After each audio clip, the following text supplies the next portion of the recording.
اللهم صل وسلم وبارك عليك يا محمد وعلى اله وصحبه وسلم. ازيكم عاملين ايه؟ معاكم رحاب صابر من قناه سيفست فود. عايزاكي كده هعمل لك وصفه للعشاء او للفطار، سجليها عندك وبتعجب الولاد جدا. عندي حوالي كيلو من البطاطس، انا هغسله واحطه في ميه في ملح وهسلقه بالطريقه العاديه جدا. بقى البطاطس بعد ما استوت خلاص رحت هرساها، بس اظن المقطع مش لاقيه، مش عارفه متصورش، انا كل ده فاكر ان هو بيتصور. حطيت عليه رشه ملح، حطيت ملح، حطيت فلفل اسود، وحطيت كركم عشان كده لونها اصفر، يبقى ملح فلفل اسود وكركم. ورحت حاطه ربع كوبايه حليب خلاص، ومعلقه سمنه. وممكن تستغني عن الحليب وتحطي معلقه قشطه، وممكن تستغني عن الحليب وعن القشطه وتحطي معلقه سمنه بس، او معلقه زيت بس، اللي انت عايزاه. يبقى انا حطيت اي بطاطس بيوري بتعمليها في الدنيا تحطي معاها معلقه ملح، وعندي فلفل اسود، وحابه تزودي بقى القيمه زي ما قلت لكم عشان موضوع التهاب المفاصل والكلام ده كله والاعصاب. تحطي كمان معلقه كركم. خلاص الكركم مع الفلفل الاسود بيعمل يعني تفاعل حلو قوي.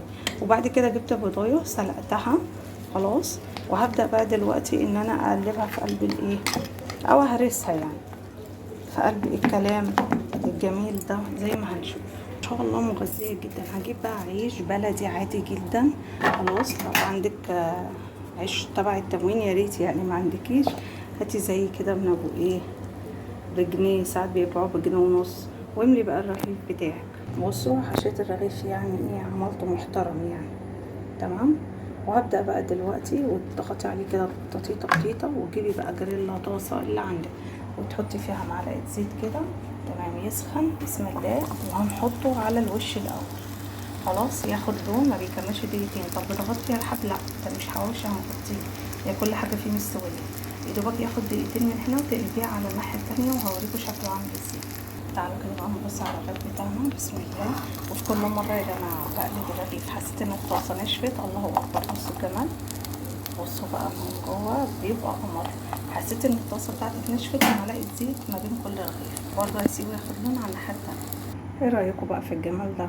شوية حركات بقى، فلفل، اي صوص عندك، اي حاجة، طحينة، حتى سلطة زبادي، اي حاجة. بصوا بس كده شايفين يعني. بصوا عايزة اوريكم القرمشة. الولاد بتحب الحاجات دي والله، لو بص ايديهم عشان ياكلوا البطاطس المهروسه دي هيطلعوا روحك ومش هياكلوها. وعايزه اقول لك ان انا عملت حركه تانية برضو، حته جبنه قريش عندي برضو لو بص ايديهم مش هياكلوها، حطيت فيها فلفل وطماطم وخيار وعملتها برضو بنفس الطريقه. بصوا بقى البطاطس مولعه، بس ايه بصوا جنين.